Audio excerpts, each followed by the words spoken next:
여러분, 사실로 믿었는데 거짓이었다면 어떡하시겠습니까? 진짜인 줄로 믿었는데 가짜라면 어떡하시겠습니까?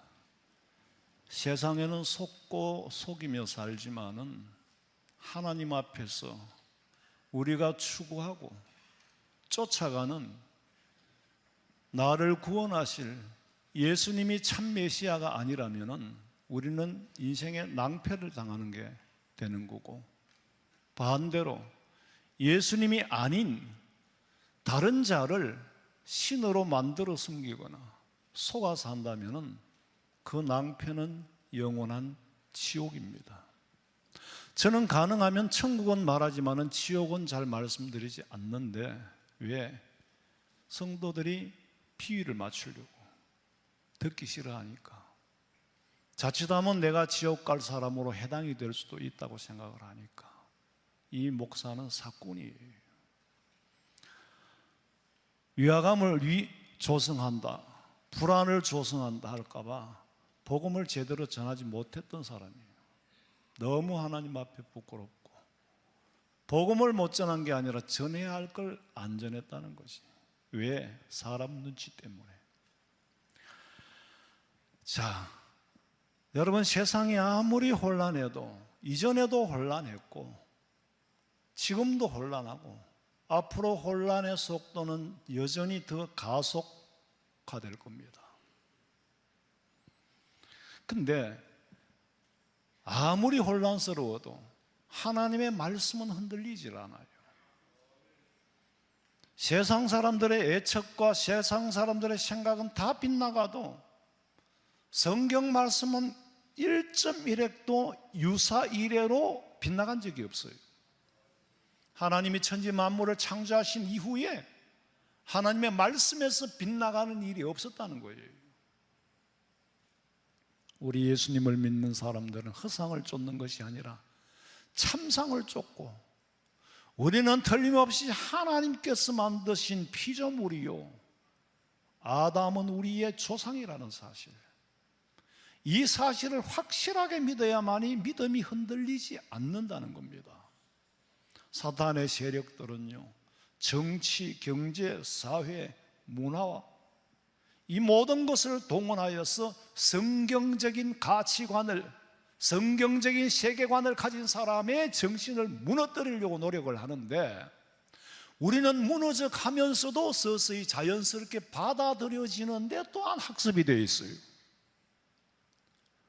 중국 공산당이 저렇게 지금 개개인의 모든 걸 통제하고 있잖아요. 공산당을 통해서 적그리스도는 자기 할 일을 하고 있습니다. 시범 케이스로 하고 있는데, 그 사람들은 원래 속으로는 원망과 불평이 쌓여도 분출을 잘 못해요. 천안문 사태 같은 건 특별한 경우. 억울하고 분함을 알면서도 어디에 익숙해져 있느냐 하면 그 억울함과 분함을 받아들이는데 또한 학습이 되어 있어요. 지금 우리도 마찬가지예요. 우리가 정치, 경제, 사회, 세상, 문명으로 통해서 들어오는 사탄의 전략을 받아들이는데 이미 학습이 되어 있어. 너무나도 자연스럽게. 이럴 때 깨어서 근신하고 정신을 차려야만이 참 믿음을 지켜나갈 수가 있는 겁니다. 세상에는 나쁜 사탄의 세력만 있는 것이 아니라 오늘 이 자리에 우리의 믿음을 지키시는 성령 하나님이 계시는 줄로 믿으시기 바랍니다.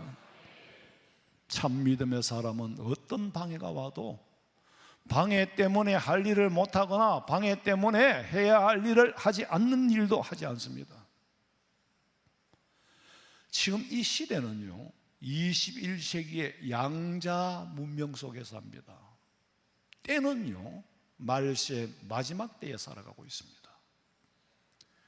우리 성도들은 세상 나라에 살지만은 영원한 천국의 소망을 두고 사시기를 주님의 이름으로 축원합니다.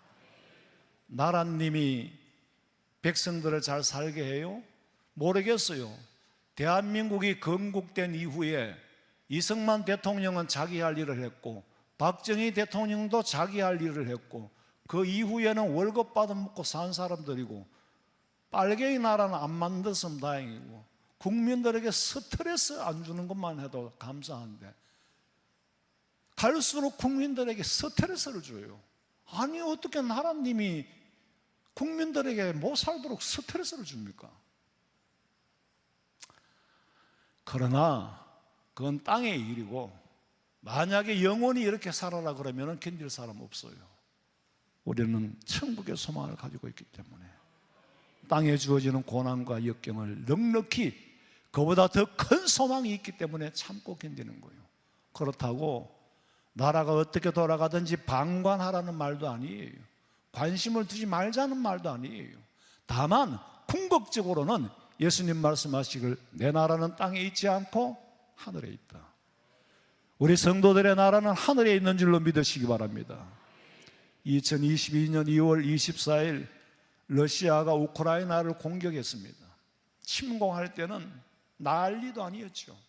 2주일이면 러시아가 승리로 끝날 줄 알았는데 4년이 훌쩍 넘어도 아직도 전쟁, 이렇게 긴 전쟁이 드물어요. 물론 십자가 전쟁은 200년도 넘게 했지만은 국가 간의 이런 전쟁은 굉장히 긴 거예요. 우리가 전쟁이라고 하면은 이 민족과 저 민족, 이 나라와 저 나라, 국가 간의 싸움을 전쟁이라고 하죠. 그런데 오늘 성경에는 분명히 한 배 속에서 두 국민으로 나누일 거라고 그랬어요. 두 배가 아니라 한 배 속에서 동시에 두 국민으로 나누일 거다. 제가 오늘 이 말씀을 선택한 것은 우리가 믿는 하나님이 확실히 계시느냐, 정말 우리가 아담의 핏줄 맞느냐, 시작은 어디고 끝은 어디로 가고 세상은 어디에 와 있는가 분명히 알고 믿자는 거예요. 한 혈통이 두 국민이 되었어. 자, 지난 2023년, 그러니까 우크라이나 전쟁 그 이듬해 10월 7일에 이스라엘이 가자 지구 옆에서 축제를 하고 막 놀고 있었는데 철조망을 뚫고 가자 지구에 사는 하마스가 침공에 들어와서 사람들을 인질로 잡아가고 총 쏴 죽이고 무참하게 죽이고, 그렇게 시작된 전쟁이 다른 나라까지 끼어들었어요. 끼어들 수밖에 없어요. 그런데 이 전쟁은 사실은 4,000년 전에 이미 시작된 겁니다. 아브라함의 아들 이삭과 이스마엘, 그 이삭의 아들 야곱과 에서로부터 시작된 거예요. 제가 여러분의 역치에 이르기까지 같은 말씀을 반복하는 겁니다만은 주님 오시는 날까지 전쟁은 끝나지 않을 거예요. 제 말이 아니라 성경의 예언입니다. 창세기 25장 23절 읽어봐요. 여호와께서 그에게 이르시되 두 국민이 내 태중에 있구나. 두 민족이 내 복중에서부터 나누리라. 이 족속이 저 족속보다 강하겠고 큰 자가 어린 자를 섬기리라 하셨더라. 여호와께서 말씀하시는 거예요. 자기 아버지가 아내가 임신을 했는데 쌍둥이인 줄 알고 두 아들이 나눌 거다, 그런 얘기를 했으면 부부간에 대판 싸움이 일어났겠지. 그런 말을 할 리도 없고, 그런데 하나님께서 말씀하신 거예요. 예언된 야곱과 에서의 얘기입니다. 자, 야곱의 후손은 이스라엘이에요. 사실은요, 이스라엘이라는 나라의 이름은 야곱의 이름입니다. 사람 이름이에요. 다시는 야곱이라 하지 말고 이스라엘이라 하라. 그날로부터 이스라엘이 된 거예요. 이스라엘은 누구의 이름이라고? 야곱의 이름이에요. 사람의 이름이에요. 근데 에서의 후손들은 지금 시끄러우니까 이제 이름을 하마스로 붙이는 거예요. 이스라엘에는 요르단을 중심으로 해서 이스라엘 편에서 동쪽이고 저쪽에서는 서쪽 요르단 쪽에서는 거기에 피에로라는 팔레스타인 해방기구가 모여 살고, 이 사람들도 에서의 후손들이에요. 가자 지구에 저 이번에 그 난리 났는데 거기도 에서의 후손들이 살아요. 근데 그 에서의 후손들하고 이쪽에 있는 피에로들하고 같은 족속이면서도 자기들끼리도 사이가 안 좋아. 옛날엔 이쪽에 있는 피에로들이 외국인들이 가면은 돌을 던졌어요. 제가 처음에 92년도에 성지순례 갔을 때도 돌을 앉아 있는데 돌이 유리창으로 그냥 차 창으로 뛰어들어왔어. 우리를 좀 해방시켜 달라는 거지. 우리를 좀 알아달라는 거예요. 관광객들에게 그렇게 하는 거는 전 세계가 좀 알아달라는 거예요. 그 짓을 했는데 지금은 피에로들은 가만히 있고 이 하마스가 이 숫자가 많거든. 난리. 형님이 동생을 섬길 거라는 건 예언의 말씀이 지금 현재 진행 중에 있습니다. 그 싸움이 확장이 돼가지고 이스라엘하고는 아무런 상관도 없는 북쪽 레바논에 있는 사람은 이 사람들하고 상관이 없어요. 핏줄이 옛날 이스마엘 때부터 달라요.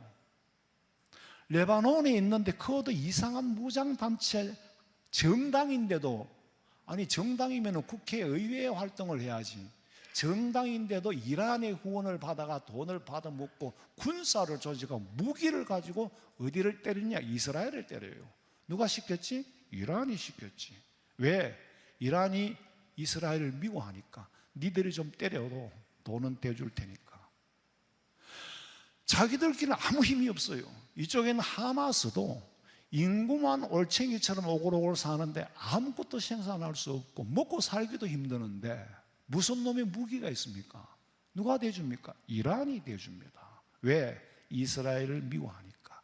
니들이 분탕을 좀 쳐줘. 근데 엄밀히 말하면 하마스하고요, 이란하고 우리 헤즈볼라하고는요, 그러니까 핏줄이 달라요. 다른데 이스라엘을 미워하는 데는 공동의 적을 삼는 데는 힘을 같이 하는 거예요. 근데 또 목적은 달라요. 헤즈볼, 이 하마스들은 우리가 좀 독립하게끔 좀 자유를 달라고 떠드는데 땅을 돌려달라는 건 이미 늦었고, 근데 저 이란이 지원하는 헤즈볼라나 이란은요, 핏줄이 그것들끼리 하나입니다. 그럼 뭐 족보를 말하려고 하면 너무 복잡해요. 근데 좌우한 이 레바논에 있는 헤즈볼라는 골치 아픈 정당이에요. 아니 우리나라의 이상한 정당이 무기를 가지고 남의 나라를 자꾸 건드려 가지고 남의 나라한테 공격을 받으면은 얼마나 열받겠어요. 한 정당이 무기를 가지고 국가의 군사 정부, 레바논 정부군이 아니에요. 이란한테 지원받은 군인들이 헤즈볼라잖아요. 그 사람들은 이란 사람도 아니에요. 레바논 사람이에요. 이것들이 자꾸 저질러니까 이스라엘이 공격을 그냥 수도 베이루트까지 공격을 해버리는 거예요. 고래 싸움이 새우 등 터지는 격이에요. 이게 줄기는 뭡니까? 야곱의 후손과 야곱의 후손 이스라엘과 에서의 후손인 하마스의 전쟁인데, 이란이 무슨 덕이 있다고 하마스와 헤즈볼라를 동원시키고 뒤를 밀어주느냐? 한동안은 이스라엘과 이란이 사이가 좋았어요. 이란이 무슨 이스라엘의 영토를 뺏겼다고? 아니에요. 종교전쟁도 아니에요. 그런데 미국이 또 개입을 했어요. 명분은 핵 우라늄, 고농축 우라늄 450kg라고도 하고 470kg라고도 하는데 정확하게는 몰라. 좌우간 그걸 제거하려고 공격을 시작했는데, 만약에 하마스가 이스라엘을 공격하지 않았더라면 이 시점에 미국이 이란을 저렇게 공격하지는 않을 겁니다. 명분은 사람들이 보기에는 다 분명해요. 그런데 이 역사를 만드는 틀, 어떤 역사 속에서 이런 사소한 일들이 일어나느냐? 하나님 보시기에는 아직 사소한 일입니다.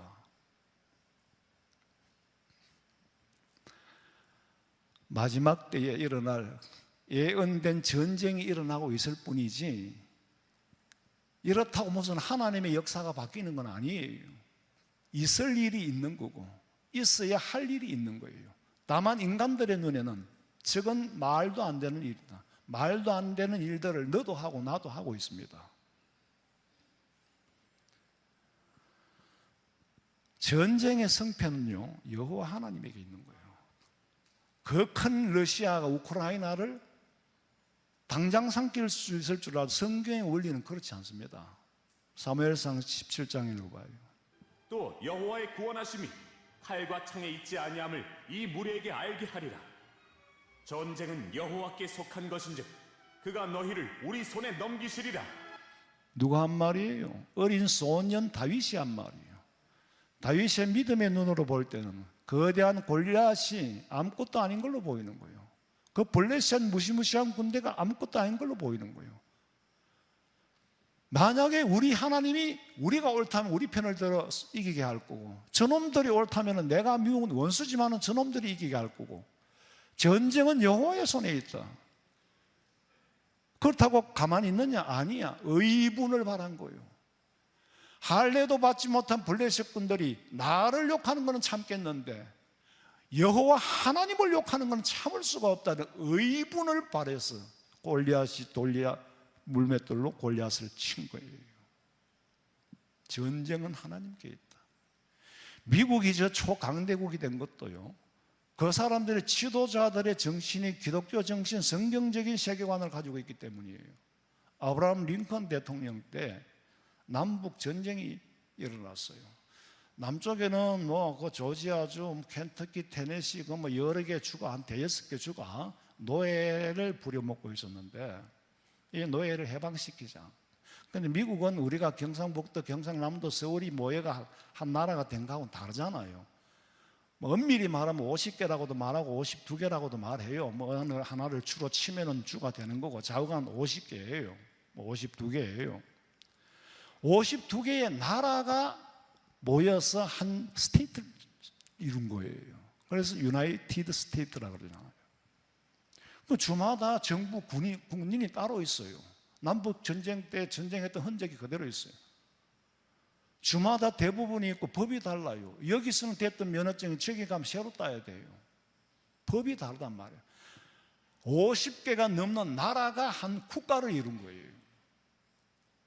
그 링컨 대통령이 남북 전쟁 때 북군을 내보내면서 기도하기를, 하나님 남군이 이기게, 북군이 이기게 해달라고 기도하지 않고 하나님의 군대가 이기게 해달라고 해서 북군이 이겨서 남군의 노예를 해방하고 거대한 유나이티드 스테이트를 이룬 거예요. 초강대국이 돼가지고 지금은까지는 세계의 경찰 역할을 하고 있어요. 그런데 이게 주님 오시는 날까지 유지가 될는지, 그게 유지가 되든 안 되든 상관없이 아무리 경찰 노릇을 해도 전쟁은 사라지지 않습니다. 제가 지어낸 말이 아니라 예수님 말씀이에요. 하마스가 이스라엘을 공격해서 영토를 돌려받겠다는 것은 엄두도 못 될 일이고, 유대 종교 전쟁도 아니에요. 이스라엘은요, 작지만은 절대로 뺏기지 않습니다. 왜? 성경이 그렇게 기록하고 있습니다. 성경이 아브라함 때 이미 주신 땅이고 2000년 동안 나라가 없었지만 살아남아서 다시 부활한 나라예요. 이제 다시 이스라엘이 망하면 예수님이 오시겠죠. 역사는 하나님 묘하게 만들어요. 주 70년에 로마 이스라엘이 멸망하면서 이스라엘 백성 전 세계에 흩어졌고 48년에 건국할 때 흩어졌던 사람들이 다 돌아왔느냐? 아니에요. 세계 각각 곳곳에마다 유대인들이 다 살아요. 그 유대인들의 실상은 미국, 영국, 프랑스, 독일 다 지배하고 있잖아요. 그 작은 이스라엘을 아무도 못 건드립니다. 근데 이 이란이 봤을 때는 이 중동 국가에서 이스라엘이 핵무기를 갖고 있으니까 눈에 가시로 보이는 거예요. 가시 같은 존재들을 좀 제거해 달라고 하마스한테 뒷돈을 대주고 무기를 대고 헤즈볼라에 무기를 대고. 이스라엘이 바보입니까? 그들의 공격을 받으니까 어디를 쳤어요? 이란을 대고 쳤잖아요. 니들이 시킨 거 다 알지 그거는. 거기에다가 지금 미국까지 가세를 한 거예요. 미국은 그런 걸 눈 뜨고 보지를 못해요. 명분은 핵무기 못 만들도록 하는 건데, 만약에 하마스가 이스라엘을 공격하지 않았더라면 이 시점에 미국이 개입하지는 않았을 거예요. 여태까지 있다가. 하마스가 원하는 목적과 이란이 원하는 목적은 서로 다르지만은 이스라엘을 미워하는 공동의 적으로 삼는 데는 하나가 됩니다. 목적은 서로 달라요. 결국에는 야곱의 후손과 에사의 후손의 전쟁이 발단이 되어서 앞으로 다가올 아마겟돈 전쟁이 될 겁니다.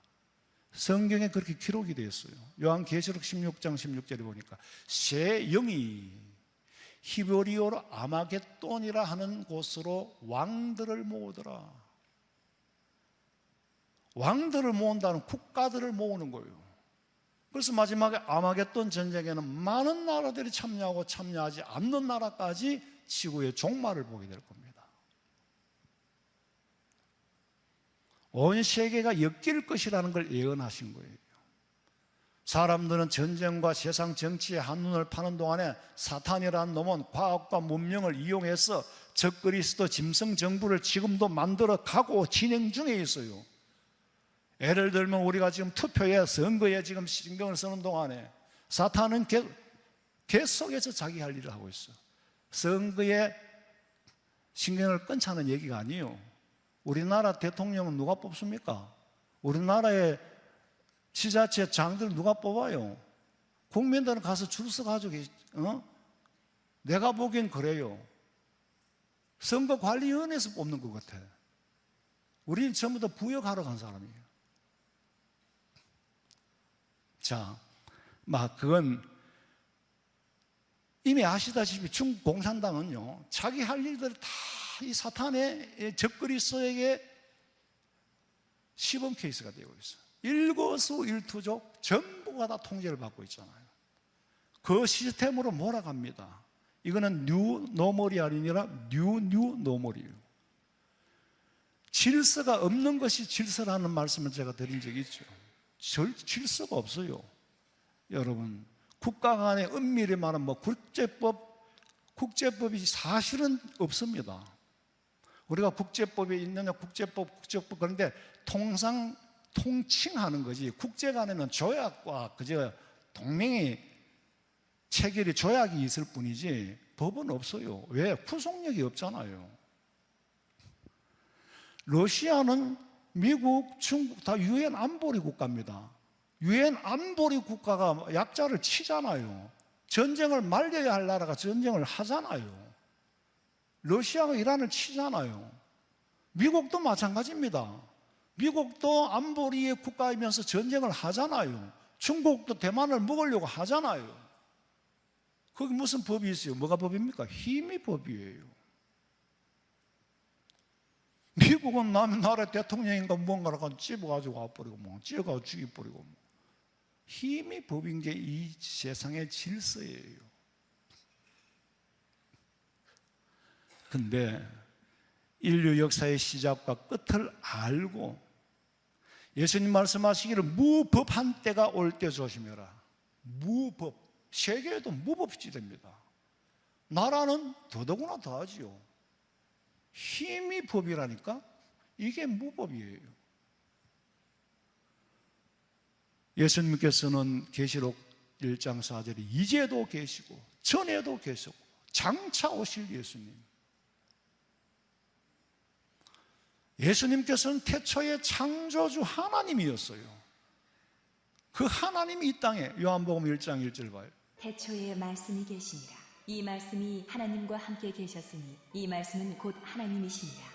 그가 태초에 하나님과 함께 계셨고 만물이 그로 말미암아 지은 바 되었으니 지은 것이 하나도 그가 없이는 된 것이 없느니라. 예수님은 누구요? 하나님이에요. 천지 만물을 창조하실 때 함께 하셨던 삼위 성자 예수님입니다. 그 예수님이 사람의 몸을 입고 왔어요.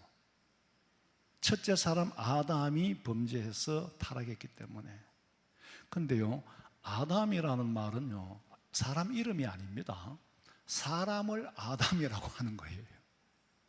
그리고 아담에게 천지 만물의 이름을 짓도록 허락해 줬잖아요. 그 권리를 줬다는 거지. 근데 그 아담이 범죄함으로 둘째 아담 예수님이 역시 아담, 원래는 아담이 죄가 없었잖아요. 둘째 아담으로 오셔서 첫째 아담이 지은 범죄를 대신 치불하고 그 후손은 우리를 구원하러 오신 줄로 믿으시기 바랍니다. 그러니 제가 드리는 말씀은 성경인데 우리 조상 아담은 가공된 인물이 아니에요. 근거 없는 전설적인 인물이 아니에요. 아담의 핏줄이 그 혈육이 지금 내 속에 흐르고 있는 줄로 믿으시기 바랍니다. 전설이 아니라니까요. 사실을 말하는 겁니다. 창세기 1장 1절에 태초에 하나님이 천지를 창조하시니라. 그렇지. 하나님이 천지 만물을 창조했지. 참 아름다워라. 주님의 세계는. 이것이 그리스도인들이 가지고 있는 세계관이에요. 참 가치 있게 만들었네. 이 세상에 가장 가치 있는 일은 무언가? 예수 믿고 구원받는 일이 가치 있는 일이다. 믿음이 최고 가치가 있는 거다. 세계관과 가치관을 따라서 인생을 살아가는 게 인생관이잖아요. 성경을 우리가 사실로 믿고 창조주 하나님이 분명히 우리를 구원하시려고 메시아를 보냈다는 이 사실을 믿으면 천지가 흔들려도 여러분의 믿음은 흔들리지 않은 줄로 믿으시기 바랍니다. 하나님이 사람을 지었어요. 흙으로 사람을 지었고 생기를 불어넣으니 사람이 생명이 된 줄 네페시하야 생명이 됐다. 그래서 아담을 만들었어요. 그리고 아담에게서 그 갈빗대로 뭘 만들었어? 여자를 만들었어. 여자를 만들어서 아담에게로 데리고 오니 아담이 하는 말이 이는 내 뼈 중에 뼈요 내 살 중에 살이라. 이것을 남자에게서 취하였은즉 여자라 부르리라. 24절에 이름으로 남자가 부모를 떠나 그의 아내와 합하여 한 몸을 이룰지니라. 이 말은 하나님께서 아담과 하와를 결혼을 시켰어요. 몇 살에 결혼을 했는지 제가 연구하다가 머리가 터질 것 같아서 연구를 못하고 말았어. 가만히 생각해 보니까 안 해도 아무 상관없는 일이고 몰라도 상관없는 일이고 네가 은하계 밖에가 뭐가 있는지도 모르면서 뭘 네가 내가 석 달 동안 덜 앉아가 그거 연구하다가 머리 터질 거야. 오늘 이 말씀 전하는데 석 달 걸렸어요. 우리 부목사들은 알죠. 원고를 계속 수정했으니까. 결론은 뭐냐면 아담과 하와가 뭘 했어? 결혼을 해서 자식을 낳았다는 거예요. 창세기 4장 1절에 아담이 그의 아내 하와와 그 사이에 가인을 낳고 등남의 아들을 낳았다. 그리고 둘째 아벨을 낳았어요. 그런데 이놈의 가인이라는 놈이 아벨 동생을 쳐 죽였어. 그것이 인류 사회의 첫 번째 살인이요. 그 부분은 따로 별도로 설명이 필요하기 때문에 안 하겠고, 그러니까 아벨 대신에 아담이 누구를 낳았냐 하면 셋을 낳았어. 창세기 5장 3절에 아담은 130세에 자기의 모양, 아버지의 형상과 같은 아들을 낳아서 셋이라 하였고, 제가 이 족보를 왜 말씀드리냐면 아담의 핏줄이 이렇게 이어져 왔다는 것을 제가 증명하기 위해서 말씀을 드리는 겁니다. 그리고 5장 4절에 아담은 셋을 낳고 끝난 게 아니에요. 우리 다 같이 읽어봅니다. 셋을 낳은 후에 800년을 지내며 자녀를 낳았습니다. 그는 930세를 살고 죽었더라. 세상에 셋부터 해서 800년을 자식을 낳았다. 이게 대가 늘고 기하급수로 느는 거예요. 문제는 인간이 그래서 타락을 한 거예요. 원래 근본적으로 원흉을 가지고 있던 인간들이 숫자가 많으니까 점점 더 타락을 하고 범죄합니다. 자, 근데 그 셋의 아들로 노아가 태어납니다. 노아는 분명히 아담의 후손이요, 아버지는 셋입니다. 근데 이 노아는 누굴 낳았어요? 셋이 아니고 셈과 함과 야벳을 낳았어. 이 세 아들을 장가를 보냈더니 8 식구가 됐어. 그때 하나님께서 인간들의 타락하심을 보고 6장 3절에 말씀하십니다. 여호와께서 이르시되 나의 영이 영원히 사람과 함께하지 아니하리니 이는 그들이 육신이 됨이라. 그러나 그들의 날은 120년이 되리라 하시니라. 자, 노아에게 120년이 된다 그래서 금방 다음 세대부터 막 120살로 팍 줄은 게 아니에요. 900세를 넘게 살던 사람이 갑자기 120세로 줄어든 게 아니라 서서히 줄어들어서 마지노선이 120세라는 거예요. 그때 하나님께서 인간의 범죄함을 보고 타락함을 보고 창세기 7장 6절에 홍수가 땅에 있을 때에 홍수가 있었다. 그때 노아가 이미 600세였어요.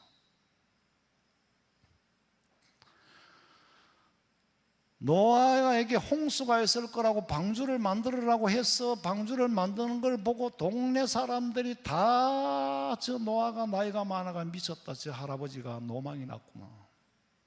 그러나 노아는 하나님의 말씀을 분명히 믿고 방주를 만들었어. 타락한 사람에게는 하나님의 영이 떠나버렸어. 고기 덩어리가 되었어. 노아는 살아있는 영이 돼. 히브리서 11장 7절 봐요. 믿음으로 노아는 아직 보이지 않는 일에 경고하심을 받아 경외함으로 방주를 준비하여 그 집을 구원하였으니 이로 말미암아 세상을 정죄하고 믿음을 따르는 의의 상속자가 되었느니라. 자, 노아가 홍수가 끝나고요, 방주를 만들어 가지고 방주 안에 들어갔다가 홍수가 끝나고 나와 보니까 세상의 사람은 단 1명도 남아있지 않더라. 완전히 멸절돼 버렸어요. 인류가. 누구만 살았어? 노아의 8 식구만 살았어. 우리는 할아버지가 누구예요? 노아입니다.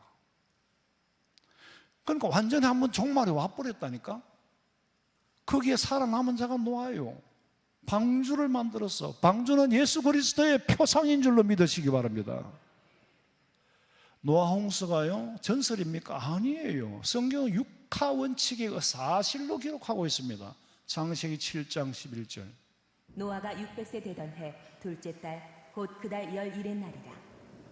그날에 큰 기품의 샘들이 터지며 하늘의 창문들이 열려 40주야를 비가 땅에 쏟아졌더라. 사실에 근거한 겁니다. 그때 기품의 샘들이 터지고 위에 하늘의 궁창이 열리고 홍수로 인하여 오존층이 파괴되어서 지구의 1차 환경 파괴가 일어났잖아요. 그로 인하여서 암이 걸리고 뭐 위장이 탈나고가 아니라 인간의 수명이 짧아진 거예요. 120년이 돼 직사광선을 받아서 노화 현상을 일으키고, 그전에는 고기를 안 먹었는데 이후로는 먹어야 기름기가 있어야 산다. 생태계의 변화입니다. 그리고 창세기 8장 4절에 7째 달 그 달 11의 날에 분명히 방주가 아라라산 지금 터키 동부에 있어요. 그 빙하에 지금 보기는 했는데 저걸 끄집어내지는 못하고 있다 그러는데, 어쨌거나 그게 사실이든 아니든 거기에 머무른 거면 성경이 그렇게 기록하고 있어요. 그리고 홍수 후에 아무도 살아남지 않고 노아 8 식구만 살아남아서 하나님께서는 지구를, 인류 사회를 리셋하는 거예요. 초기화시키는 거예요. 어떻게 초기화시킨지를 아냐면 창세기 9장 1절에 하나님이 노아와 그 아들들에게 복을 주시며 이르시되 생육하고 번성하여 땅에 충만하라. 들었던 말씀 아니에요? 누구에게 했던 말씀? 하나님이 처음 아담에게 하셨던 말씀이요. 1장 28절 하나님이 그들에게 복 주시며 그들에게 이르시되 생육하고 번성하여 땅에 충만하라. 똑같은 말씀입니다. 멸절된 다음에 다시금 똑같은 말씀을 주시는 거예요. 생육하고 번성하라. 그 후에 노아가 농사를 지어가지고 포도주를 만들어가 마시고 실수를 했죠. 너무 포도주를 많이 마시고 그냥 너무 더워서 옷을 홀떡 벗고 잤는데 함이라는 놈이 들어와 보더니 아버지가 벌거벗고 누웠다라고 나가서 형님들한테 우리 아버지가 그랬더니 형님 동생 셈과 야벳은 겉옷을 벗어다가 아버지의 수치를 가려주는 거예요. 아버지의 수치를 드러낸 건 아버지의 권위와 명예를 무너뜨렸기 때문에 그 후에 함에게는 가나안의 아버지라는 수식어를 붙여서 말합니다. 여러분, 남의 허물과 수치를 드러내는 사람은 자기의 수치와 허물도 감추어 줄 사람이 없다는 것. 그러나 셈과 야벳은 아버지의 수치를 보고 덮어주었어. 9장 23절에 보니까 셈과 야벳이 옷을 가져다가 자기들의 어깨에 메고 뒷걸음쳐 들어가서 그들의 아버지의 하체를 덮었으며 그들이 얼굴을 돌이키고 그들의 아버지의 하체를 보지 아니하였더라. 아버지가 잘했다는 말은 아니에요.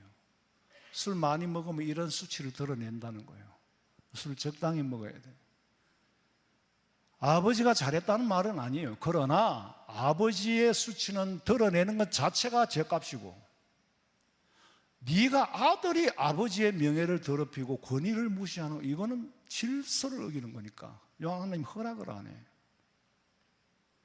그래서 여기서부터 셈과 야벳과 이 함의 후손들은 운명이 달라집니다. 창세기 9장 24절, 노아가 술이 깨어 그 작은 아들에게 행한 일을 알고 함이 무슨 짓을 했는지 알았어. 그리고 하는 말씀이 함의 후손은 셈의 종이 되고 함의 후손 야벳의 종이 된다. 이때부터 인종이 몇 가지로? 세 가지로. 또 이것도 반복되는 말씀이에요. 셈은 누구라고? 황인종이에요. 함은 흑인종들, 야벳은 백인종. 그런데 지금은 혼잡해가지고 뒤섞여가지고, 그러나 크게는 그 세 가지 안에 들었어요. 그 후에도 노아는 자식을 놓고 살다가 29절에 보니까 그의 나이가 950세가 되어 죽었더라. 세상에. 근데 성경은 수많은 인류의 계보를 다 기록하지 않고 구원의 후손들, 구원의 대를 이을 명맥만 기록을 합니다. 자, 가계도를 보십시다. 그 위에는 다 이제 공부했고, 노아가 세 아들을 낳았죠. 이제는 더 이상 함과 야벳 얘기는 별로 필요가 없어요. 구속사적인 구원의 반열은 셈의 아들 아브라함이에요. 아브라함도 아기를 못 낳아가지고 애를 먹고 있는데 본처 살아가는 말이, 여보 나만 믿지 말고 내 몸종인 하갈과 결혼을 해서 자식을 얻는 게 어떻겠소? 그랬더니 아브라함이 그럼 그렇게 해볼까? 그러고 그렇게 했어요. 그래 이스마엘을 낳았어. 낳았는데 하나님은 그걸 장자로 인정을 안 해줘. 계보를 이을 적자로 인정을 안 해주는 거예요. 내가 주는 계보라 해야 된다. 그건 몸종이었고 몸종을 첩으로 삼은 거예요. 이 이스마엘이 태어난 다음에 13, 14세 이후에 아브라함이 그만 사레가 잉태를 했네? 사레가 본청 아들을 낳아버렸어. 이러니까 집안이 시끄러워져서. 그러니까 누구를 물는데죠? 이스마엘과 하갈을 집으로 나가라고 내보냅니다. 그들의 후손이 지금 중동 모슬렘들이에요. 아랍인들이에요. 그들은 아브라함까지는 같은데 그 내려오면서 갈라져가지고 그 사람들도 아브라함을 섬겨요. 예수님도 아브라함의 조상이고 이스마엘도 아브라함 조상이에요. 조상으로 삼아요. 그런데 예수님의 자리에 마호메트가 알라라는 신을 거기다 집어넣었잖아요. 그래서 알라 신을 섬기는 것을 우리가 마호메트 아니면 무슬림이죠. 모슬렘교를 섬기는 사람은 무슬림이라고 합니다. 그 말이 회교도들. 저거는 이제 생각할 시간이 없어요. 이삭이 또 아버지처럼 아기 갖기가 힘들었어. 그런데 아기를 가졌는데 쌍둥이를 가진 거예요. 누구하고? 에서와 야곱입니다. 그런데 장자권을 팔아먹었으므로 그리스도의 족보에서 에서는 제외가 돼요. 그리고 야곱이가 이제 그리스도의 믿음의 계보에 들어집니다. 그런데 야곱이는 믿음만이 아브라함으로부터 물려받은 게 아니라 치러야 할 대가가 있어요. 할아버지 아브라함이 뭘 했어? 하나님 앞에 제사 드릴 때 불순종한 쇠를 안 쪼갠 그 죄값을 이후에 네 후손들이 400년간 애굽에서 종살이 할 거라. 그것도 물려받아야 돼. 상속은 돈만 물려받는 게 아니라 빚도 물려받는 게 상속이에요. 믿음을 상속자로 물려받으려고 하니까 아브라함 할아버지가 저질러 놓은 죄값을, 불순종의 죄값을 야곱이가 받게 되는 거예요. 그 야곱이가 이스라엘의 흉년이 들었을 때 요셉이는 먼저 팔려갔고 11 아들을 데리고 뒤를 애굽으로 따라 들어갔잖아요. 근데 요셉이가 거기서 총리가 돼서 30년 동안에는 총리의 가족으로서 잘 살았어요. 근데 영원할 수는 없는 게 핏줄이 다르잖아요. 그 사람들하고는. 그러니까 총리가 바뀜으로 왕이 바뀌니까 파라오가 바뀌니까 요셉의 후손들, 그러니까 한 30년 잘 살다가 이스라엘 백성들은 400년이나 종살이를 했습니다. 그러니까 야곱의 자식들, 후손들은 할아버지가 지은 믿음의 대가마, 믿음의 대만 물려받은 게 아니라 범죄한 죄값도 상속으로 물려받아서 400년간 종살이를 하고 돌아왔습니다. 아브라함이 이스마엘만 놓고 끝났으면 좋겠는데 후에 하나님이 이건 적자가 아니라고 이삭을 주었단 말이에요. 이삭의 아들 중에도 둘로 나누어져. 에서가 장자권을 안 팔아먹었으면 됐는데 내가 그리스도의 족보에 드는 게 뭐가 그리 중요하냐? 눈앞에 보이는 팥죽이 중요하지. 육을 쫓아 살았기 때문에 그렇게 됐고 그 후손들까지. 그러니까 사람들은요, 하마스 이는 에서의 후손들은 실제로 숫자는 얼마 안 됩니다. 근데 모슬렘들은요, 이스마엘의 후손들은 엄청 숫자가 많아요. 이미 계보는 저기서 갈라졌는데 이상하게 편이 되어도 야곱이 이스라엘하고 하마스하고 에서 후손은 이게 한 편이 돼야 되는데 갈라져 나간 에서는 저쪽에 있는 이스마엘하고 한 편이 돼요. 구도가 참 복잡하게 돌아가죠. 자, 그래서 그렇게 이제 돼서 이스라엘은 야곱에게 주신 지명, 사람 이름이 지명이 된 거예요. 지명이 됐고, 팔레스타인은 에서의 후손들은 애굽으로 갔어 안 갔어? 안 가고 그 팔레스타인 그 땅에 계속 살았어요. 그러니까 에서의 후손들은 팔레스타인이라고 그러죠. 왜? 팔레스타인에 계속 살았기 때문에 자기들은 원주민이라고 생각해요. 이거는 우리 땅이지. 야곱이 너는 네 아들들 데리고 벌써 갔잖아. 갔는데 400년 후에 나타나서 들어와가 하는 말이 이건 우리 땅이다. 어떻게 너희 땅이냐고 그러니까 우리 할아버지 아브라함이 우리에게 주신 땅이라는 거예요. 그렇다고 그분들이 물러나나요? 내주겠어요? 할아버지, 우리도 아브라함의 할아버지야. 니만 할아버지냐? 우리는 더 할아버지야. 그리고 우리는 땅을 지키고 살았어. 어디에 떠돌아다니다가 와가지고 쳐들어와가지고. 그런데 하나님은 누구 편을 들었어요? 야곱의 후손 편을 들었어요. 니들이 들어가서 원래 원주민들을 진멸하라 그랬어. 다 없애라 그랬어. 그런데 다 없애지 못하고 남은 것이 지금의 팔레스타인들, 원주민들이죠. 이 사람들이 하마스라는 거죠. 이 사람들이 피에로라는 거예요. 하나님은요, 그렇게 하나님께서 이스라엘에게 주신 땅을 남의 손에 넘어가게 하겠어요? 물론 그 이후에 또 세월이 수천 년이 흘러 주 70년 로마에게 멸망했지만은 2000년 동안 나라가 없이 흔적도 없었으나 1948년 5월 14일에 독립국가로 세웠어요. 이스라엘은요, 없어진 것 같으나 사라지지 않고 사라진 것 같으나 없어지지 않는 나라예요. 모슬렘들은 이제 알라라는 신을 섬기니까 그 사람들 그리스도를 대적하는 자들입니다. 여러분, 선교사를 파송하는데 제일 힘든 데가 모슬렘 국가잖아요. 우리나라 선교사가 아프가니스탄에서 참수를 당했잖아요. 장차 적그리스도의 무리들과 함께 대적할 자들이에요. 오늘 우리는 허상을 쫓아서 하는 것이 아니라 핏줄도 아담으로부터 생각을 했고 아담의 핏줄이 우리 속에 흐르는 줄로 믿고 우리가 이 세상을 보는 시각이 그리스도인들은 좀 더 넓은 시각, 좀 더 넓은 영역과 거시적인 체계 안에서 볼 때 호떡집에 불난 사람처럼 그렇게 살지 않고 주님의 구원을 기대하는 천국의 소망을 두는 여러분이 되시기를 주님의 이름으로 축원합니다. 살아계신 아버지 하나님, 믿음 이어주심을 감사합니다. 자칫하면은 세상사의 믿음을 잃고 믿음을 빼앗기고 하나님을 저버릴 수 있을까 두렵습니다. 부디 불쌍히 여기시고 그 어떤 가운데서도 믿음 저버리지 않고 주님의 나라에 이르도록 허락해 주시옵소서. 다시 오실 예수님의 이름으로 기도하옵나이다. 아멘.